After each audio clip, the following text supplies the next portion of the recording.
Hello guys, welcome back to our channel. இன்றைக்கி நம்ம channel என்ன பார்க்க போகிறோம் அப்படின்னா, பார்லே பொங்கல் எப்படி பண்ணுறதுனா பார்க்க போகிறோம். அதுக்கு ஒரு கப்பில் பார்த்தீங்க அப்படின்னா பார்லே எடுத்துக்கோங்க. அதே கப்பில் வந்துட்டு ஒரு அரை கப் அளவுக்கு வந்துட்டு பாசிப்பருப்பு எடுத்துக்கோங்க. எடுத்துகிட்டு இதை நல்லா ஒரு 3 டைம் வாஷ் பண்ணிடுங்க. வாஷ் பண்ணிவிட்டு ஒரு 1 ஹவருக்கு வந்துட்டு சோக் பண்ணிங்க அப்படின்னா வந்து இந்த மாதிரி கிடைக்கும். ஸோ பார்லே வந்து நம்ம சோக் பண்ணால் மட்டும் தான் வந்து பார்த்திங்க அப்படின்னா நல்லா குக் பண்ணி கொஞ்சம் மேஷ் ஆகிற கண்டிஷனுக்கு வரும். ஸோ அதுக்கப்புறம் ஒரு ரேஞ்சுக்கு மாற்றிட்டு அடுப்பு பற்ற வச்சுட்டு அதில் ஒரு நல்லா குளிரவே தண்ணி ஊற்றிடுங்க. நல்லா முங்குற அளவுக்கு தண்ணி ஊற்றிட்டு குக் பண்ணிகிட்டே இருங்க.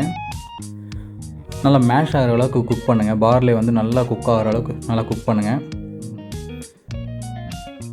நல்லா குக் ஆனதுக்கப்புறம் ஒரு 100 கிராம் அளவுக்கு வந்துட்டு இதில் நம்ம பட்டர் சேர்த்துக்கணும். பட்டர் இல்லைனா நெய் சேர்த்துக்கோங்க. சேர்த்துட்டு நல்லா கிளறி விட்டுக்கோங்க. கிளறி விட்டிங்கன்னா இந்த மாதிரி கிடைக்கும் நமக்கு. இதுக்கப்புறம் ஒரு தாளிப்பு போடணும். அதுக்கு ஒரு கடாயில் பார்த்தீங்க அப்படின்னா நெய் விட்டுட்டு அது கூடவே கொஞ்சம் கடுகு போட்டு பொரிய விடுங்க. நல்லா பொரிஞ்சதுக்கப்புறம் வந்துட்டு மிளகு சேர்த்துக்கோங்க. மிளகு சேர்த்து லைட்டாக பொரியட்டும்.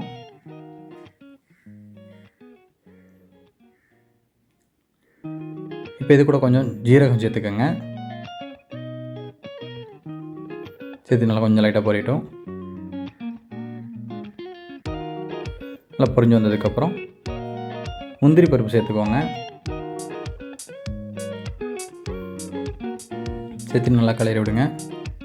இது கூடவே கொஞ்சம் கருவேப்பிலை சேர்த்துட்டு கொஞ்சம் பெருங்காயத்தூள் சேர்த்துக்கோங்க. நீங்கள் இஞ்சி கூட சேர்த்துக்கலாம், நல்லாயிருக்கும் ரொம்பவே.